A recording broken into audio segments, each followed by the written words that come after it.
भारतीय सशस्त्र बलों में एक अनकही कहावत है कि यदि कोई सैनिक अपने जीवन काल में नॉर्थ ईस्टर्न सेक्टर में और यहाँ लद्दाख में अपनी पोस्टिंग कर लेता है और मादरे वतन की सेवा कर लेता है तो वो देश का सबसे बड़ा शूरवीर कहलाता है। Indo Tibetan border police force इस अनकही कहावत पे बिल्कुल खरी उतरती है।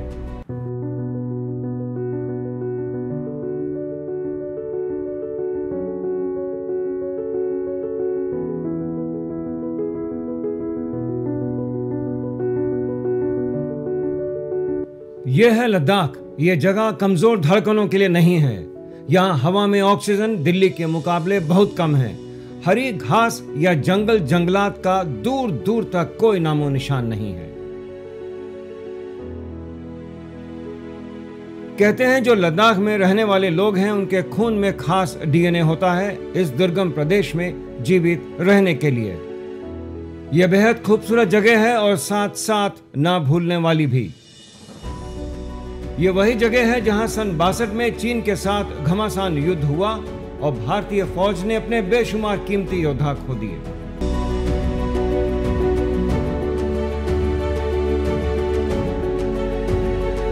और लद्दाख वही जगह है जहां चीन अभी भी कई इलाकों पर नाजायज कब्जा करने के लिए अपनी आंख गड़ाए हुए है।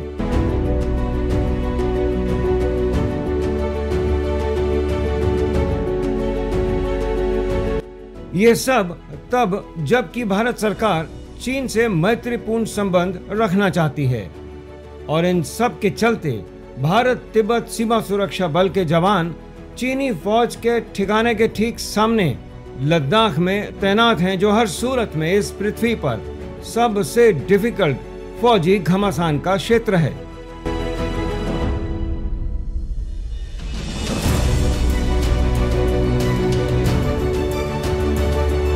यह है लद्दाख। अच्छों का यहाँ दम निकल जाता है।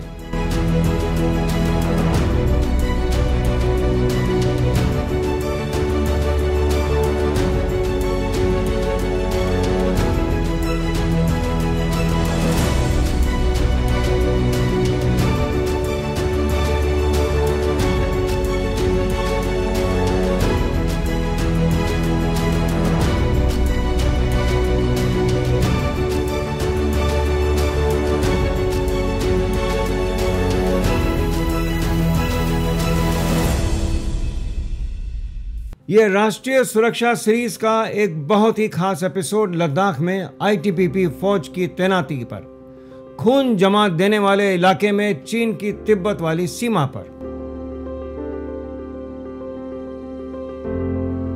यह खास बात है कि इस एपिसोड में करीब आधे से ज्यादा फुटेज बिल्कुल नायाब है, जहां भारत सरकार ने पहली मर्तबा टेलीविजन कैमरास को ले जाने की इजाजत दी है।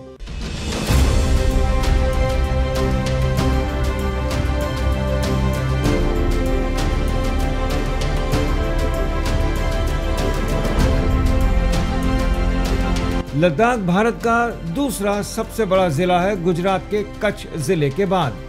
अपने आप में लद्दाख एक विशाल क्षेत्र में फैला हुआ है।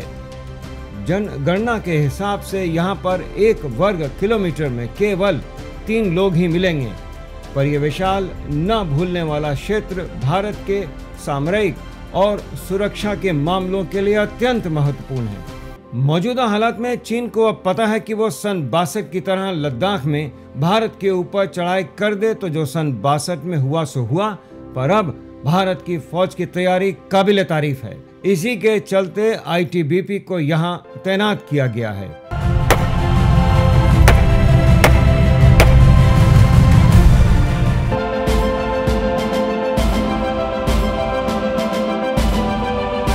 इस इलाके में चीन से लगी हुई सरहद को यानी लाइन ऑफ एक्चुअल कंट्रोल कहा जाता है। अभी भी कई दौर की बातचीत होनी बाकी है, उसके बाद ही साफ सुथरी अंतर्राष्ट्रीय सीमा दोनों देशों के बीच खींची जा सकेगी। और जब तक सीमा की निशानदेही नहीं हो जाती, आईटीबीपी का काम आसान नहीं है। लद्दाख की निगरानी में कोई कमी नहीं आनी चाहिए। लद्दाख की इन ऊंचाइयों पर आईटीबीपी के जवानों का इम्तिहान हर कदम पर लिया जाता है। इस इलाके में हवा में ऑक्सीजन की कमी हमेशा रहती है। यहाँ पर इस सब के बावजूद और रेतीले स्थान पर जब लद्दाख में बर्फ गिरती है तो यूं समझिए कि ये वो बर्फ नहीं है जो पहाड़ी इलाकों में आम देखी जाती है। लद्दाख में आसमान से ड्राई आइस गिरती है जो बहुत खतरनाक होती है। अमूमन ड्राई आइस फ्रिज और रेफ्रिजरेटर्स के आइस बॉक्स में पाई जाती है। यहाँ पर हमें दर्दनाक कहानियां सुनाई दी गईं जिसमें आईटीबीपी के जवानों को ड्राई आइस वाले इलाके में पेट्रोलिंग करते समय हमें बताया गया कि काफी क्षति भी हो चुकी है। फौजी अफसरान अपने जवानों को लगातार बताते रहते हैं कि ड्राई आइस को बिना दस्ताने पहने ना छुएं।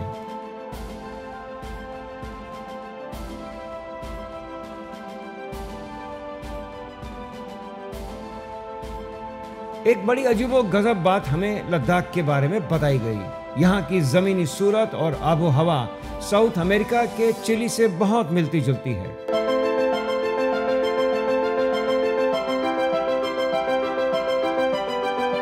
इन सब मुश्किलात के बावजूद आईटीबीपी के जवान, जिसमें अब लड़कियां भी शामिल हैं, चीन की पीपल्स लिबरेशन आर्मी के दांत खट्टे करने के लिए हरदम तैयार।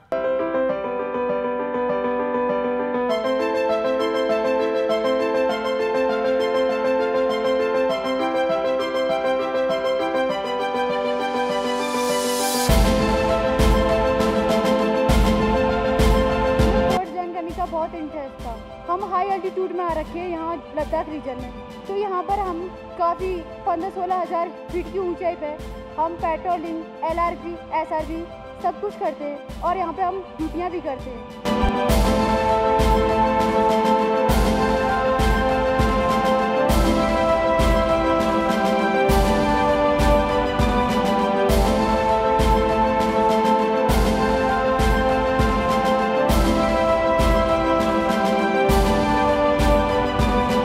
पूरा का पूरा लद्दाख एक फोटोग्राफर्स के लिए सोने की खदान जैसा है। हर कदम पर नया फोटो फ्रेम मिलता है। इस बेहद खूबसूरत जगह के पीछे एक अजीब सी खामोशी छाई रहती है। भारत और चीन के बीच में ये प्रदेश यानी लद्दाख जबरदस्त खींचतान का मुद्दा बना हुआ है और आईटीबीपी के लिए लद्दाख की तैनाती का मतलब है हर पहाड़ की चोटी पर, हर दर्रे पर, छोटी मोटी टेढ़ी मेढ़ी रोड्स पर, हर गांव पर लगातार नजर रखना, क्योंकि चीन की पीपल्स लिबरेशन आर्मी की फौज आए दिन भारत में पैर जमाने की कोशिश करती रहती है।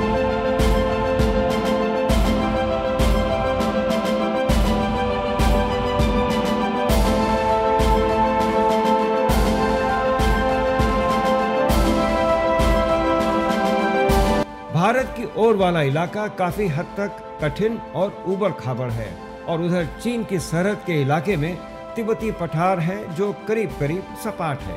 तभी हमें ये बात प्रचार के रूप में बताई जाती है कि चीन के इलाके में सड़कें साफ सुथरी हैं भारत के मुकाबले, पर अब ऐसा नहीं। जब से नरेंद्र मोदी सरकार पावर में आई है, सरहदी इलाकों में फौज वाली सड़कों की रंगत ही बदल गई है। यहाँ लद्दाख में भी इसका बखूबी असर हुआ है। साफ सुथरी सपाट रोड्स अब नजर आने लगी हैं फ्रंटियर वाले इलाकों में भी। अब आईटीबीपी के जवानों के लिए चीन वाला बॉर्डर का काफी हिस्सा डिफिकल्ट नहीं रहा। चूमर को ही लीजिए, यह विश्व में उन गिनी चुनी जगहों में गिनती में आती है जहां पर अल्ट्रावायलेट रेज का प्रभाव ज्यादा होता है। और चूमर वही जगह है जहां लोकल लद्दाखी लोगों के खून में स्पेशल डीएनए होता है, जिसकी वजह से लोग अति ठंडे इलाके में अपने जीवन को सुखी और सफल रखने में कामयाब होते हैं। यह दृश्य सुपर एक्सक्लूसिव है। स्थान है चूमर। आईटीबीपी का हेल्थ कैंप सिर्फ 85 स्थानीय चूमर के नागरिकों के लिए। हमें फौजी डॉक्टर ने बहुत ही सटीक बात बताई। आज हम चूमर चौकी और चूमर गांव में आए हैं, जिसकी हाइट लगभग 15,000 फीट है। यहाँ पे direct sun rays, cosmic rays, ultraviolet rays बहुत ज़्यादा परसेंटेज है। जो स्किन के एक्सपोज पार्ट्स यहाँ पे हमने देखा, एक्सपोज पार्ट पे और अल्ट्रावायलेट रेज का बहुत इफेक्ट होता है। जैसे फेस है, एंटीक्स है, ये देखिए, वो दिखाऊं, ये देखिए। इसी तरह से बच्चों में इसका परसेंटेज ज़्यादा पाया जाता है, क्योंकि ओपन पार्ट्स जो है बॉडी के, ये देखिए। इसके लिए हम इनको कुछ प्रिकॉशनरी मेजर्स बताते हैं, और जिस तरह से बॉडी को एक्सपोज कम से कम होने देना है, और कुछ ऑइंटमेंट्स हैं, और सनस्क्रीन है, और eyes polarise lens goggles use करना है।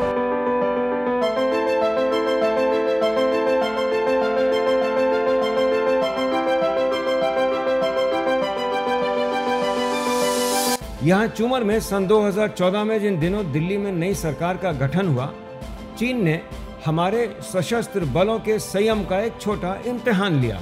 इन सरहदी इलाकों में घुसपैठ की घटनाओं को बहुत ही सुलझे तरीके से निपटाया जाता है, ताकि सामने वाला उत्तेजित न हो जाए और एक साफ सुथरी अंतर्राष्ट्रीय सीमा खींचे जाने तक भारत और चीन के दरमियान बातचीत चलती रहे।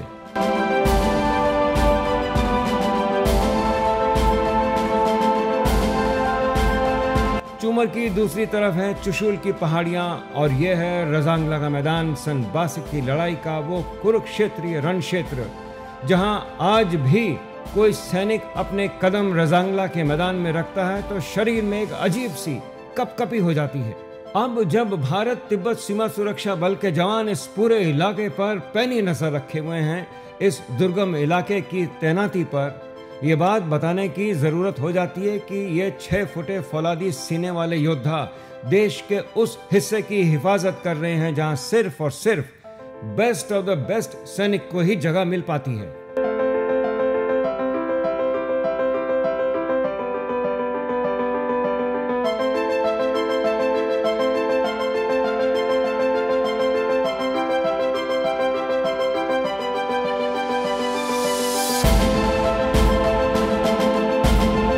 इस दूर दराज वाले इलाके में आईटीबीपी को एक और अहम कार्य सौंपा गया है। स्थानीय लोगों को सौर ऊर्जा के फायदे के बारे में बताना और समझाना कि लद्दाख में जहां भारत के अन्य इलाकों के मुकाबले सौर ऊर्जा वाले दिन अधिक होते हैं, उसका किफायती उपयोग कैसे किया जाए। इस कार्य के चलते आईटीबीपी के अफसर और जवान एक एक घर जाकर अपनी बात पहुंचाते हैं।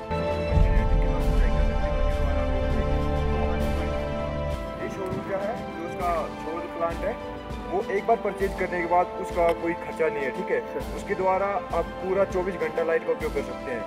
उसका उपयोग यह है कि सबमर्सिबल मशीनें हैं जिनके द्वारा सिंचाई कर सकते हैं उनके द्वारा, और इसका कोई प्रदूषण नहीं होगा। आप यूज़ करें, बिल्कुल निःशुल्क है, जितना आप यूज़ करना चाहिए यूज़ कर सकते हैं। एस्मिता इसकी आपूर्ति, सरकार इसको आप खरीदेंगे तो सब्सिडी देगा, उचित रेट पे आपको ये मार्केट में मिल सकता है। और जो इलेक्ट्रिक वायर है ना, इलेक्ट्रिक स्टोव है, उनका यूज कर सकते हैं हम कुकिंग के लिए। सोलर कुकर है, उसका हम खाना पकाने में भी यूज कर सकते हैं उसका। तो वो होना बहुत जरूरी है वो जरूरी है। हाँ, वो प्रदूषण के हिसाब से भी और हमारे लिए भी बहुत फायदेमंद है वो। हाँ, तो वो होना ही चाहिए सर, मतलब जिधर से मतलब साफ सिटी मिले वो हमें मिलना चाहिए सर। धन्यवाद सर।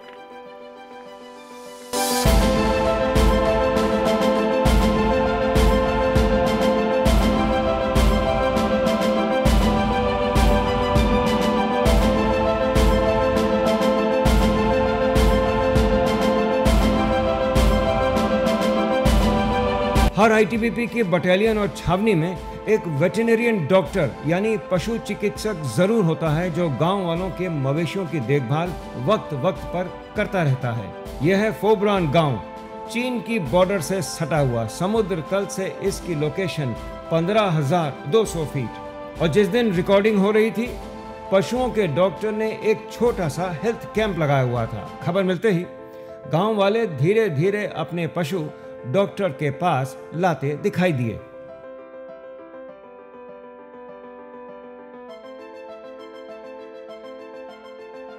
और अब जब बात लद्दाख में सांस लेने में तकलीफ के बारे में हो रही हो, तो इस सिचुएशन में आईटीबीपी के पास उचित इंतजाम पाया गया।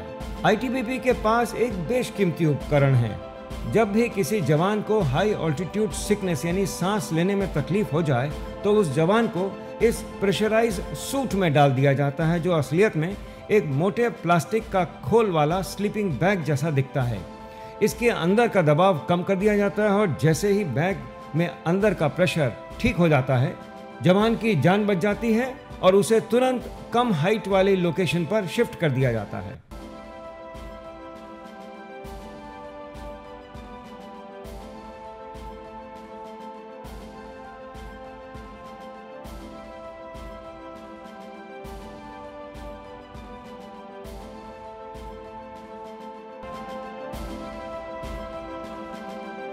इन ऊंचाइयों पर आईटीबीपी ने अपने साजो सामान और रसद सामग्री को एक पोस्ट से दूसरी पोस्ट ले जाने के लिए पोनीज का भरपूर इस्तेमाल किया है। इन फॉरवर्ड एरियाज में पोनीज पर अब भारी हथियार भी लाद कर ले जाए जाते हैं। मीडियम मशीन गन, जो ठीक ठाक भारी वेपन है, उसे भी अब आराम से ले जाया जा सकता है। देखने में हमें ये सब आसान और रूटीन सा भले ही लग रहा हो, 16-17 हजार फीट की ऊंचाई पर यह सब कर सकना एक काबिल तारीफ की बात है। भारत तिब्बत सीमा पुलिस ने जहां पर हमारी गाड़ियां नहीं जा पाती है, वहां पर हम रसद सामग्री और एमुनिशन घोड़ों की मदद से पहुंचाते हैं। ये मेरे पीछे जो आप घोड़ा देख रहे हैं, जिस पे हमारा हथियार, एमुनिशन और रसद सामग्री लदी हुई है, ये अग्रिम चौकी जाने के लिए तैयार है।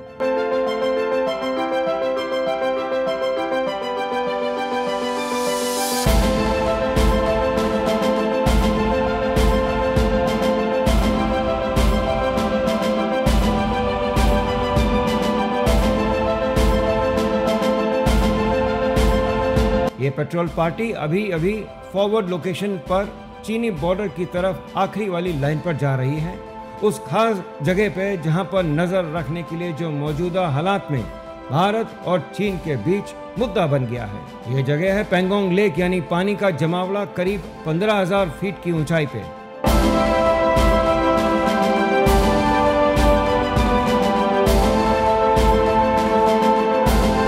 ये बहुत बड़ी लेक है, करीब 150 किलोमीटर लंबी, आधी भारत में और बाकी चीन में।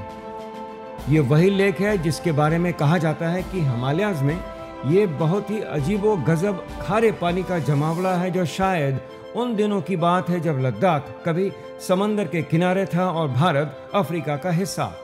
और अब जब हिमालय की संरचना हुई तो शायद उन दिनों ये पेंगोंग लेक का खारा पानी इस इलाके में ट्रैप हो गया। पूर्वी हिस्सा भारत में, बाकी पश्चिमी हिस्सा चीन में।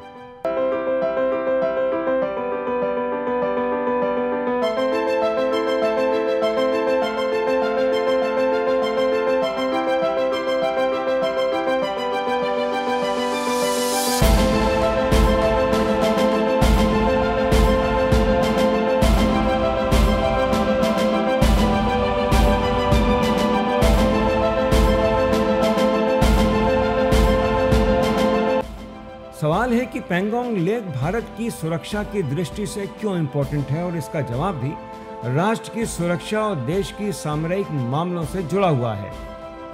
अगर पेंगोंग लेक के इलाके को बिना सुरक्षा और निगरानी के खुला छोड़ दिया जाए तो चीन भारत में इस दरिया पर पानी के रास्ते अपनी फौज तेजी से ला सकता है। कंपेयर करिए कि उतना ही करीब 100 किलोमीटर का डिस्टेंस अगर लद्दाख की पहाड़ी वाले इलाके से तय किया जाए तो वक्त बहुत लग जाएगा। इसलिए पेंगोंग लेक के चप्पे चप्पे पर नजर रखनी होती है ताकि चीन की तरफ से कोई सेंधमारी ना हो जाए।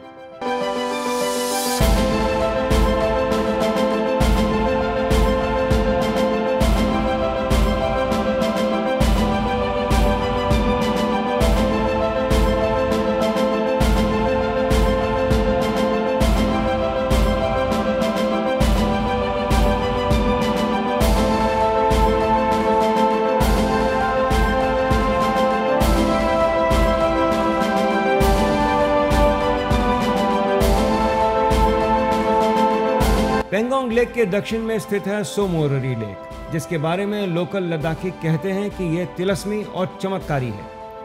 हिमालय में स्वच्छ और मीठे पानी का अंबार पूरी तरह से भारत की सरहद में सुरक्षित। इस सोमोरेरी लेक में तैरना और नाव चलाना अलाउड नहीं है, स्थानीय लोगों की भावनाओं के मद्देनजर।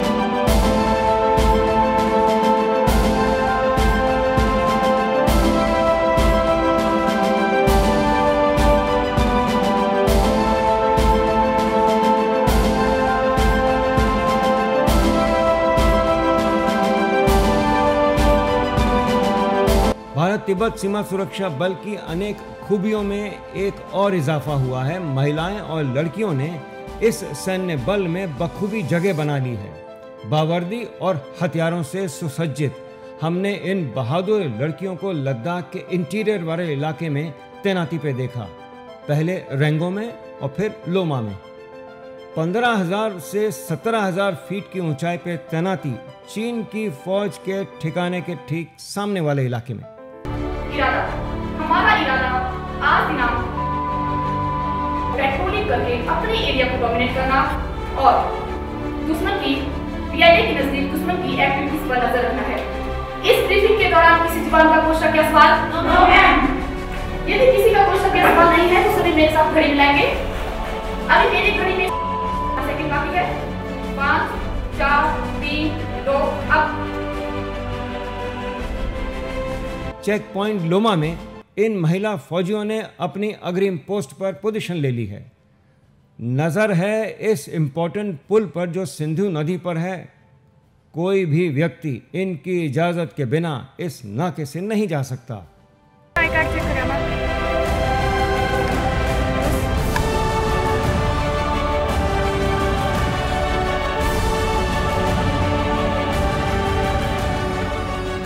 नजरें होशियार और चौकस, हथियार रेडी टू फायर अगर जरूरत पड़े तो।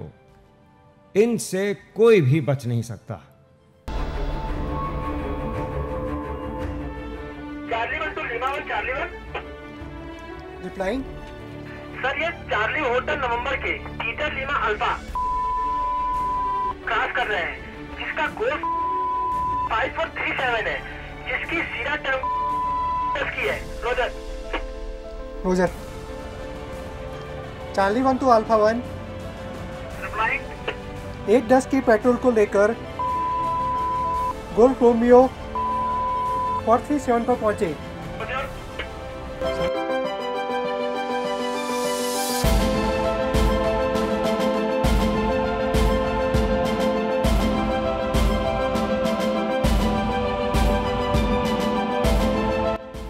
Stop. This is Indian territory. You go back. This is Indian territory. You go back. It is Chinese territory. Please, India, go back. You go back. This is Chinese territory. This Please, is India, go Indian back. territory. You go back. ये sequence बहुत खास है। जब ITBP का सामना चीन की PLA से होता है तब क्या कार्रवाई की जाती है वो आपके सामने है। इस मॉक ड्रिल को देखते समय वो तारीखी दिन याद करना चाहिए जिन दिनों सन 2014 में दिल्ली में नई सरकार का गठन हुआ और चीन ने चूमर वाले इलाके में घुसपैठ कर दी। दोनों तरफ की फौज आमने सामने थी। भारत की फौज अपनी पोजीशन पर कायम रही। आईटीबीपी की फौज ने चाइना की पीएलए की टुकड़ी को भारत के इलाके में अंदर नहीं आने दिया और ये सुनिश्चित किया कि सामने वाला लक्ष्मण रेखा पार नहीं करे। Indian territory. You go back. This is Chinese territory. Please, India, go back.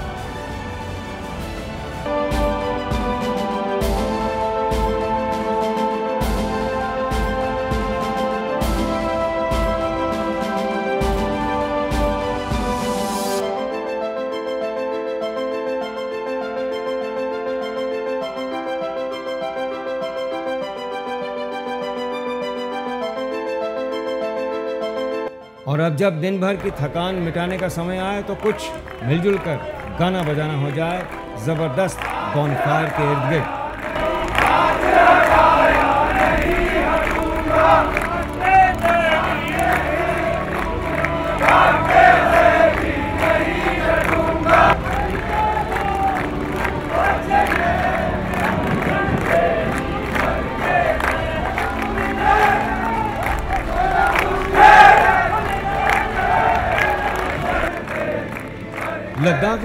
फौज की ड्यूटी कर पाना अपने आप में एक खिताबी बात है। जो जियाले इस ठंडे और डिफिकल्ट सरहद पर काम को सरअंजाम देते हैं वो वाकई में काबिल तारीफ की बात है। जितनी तारीफ की जाए फिर भी कम पड़ जाए। यह है आईटीबीपी की लद्दाख पोस्टिंग।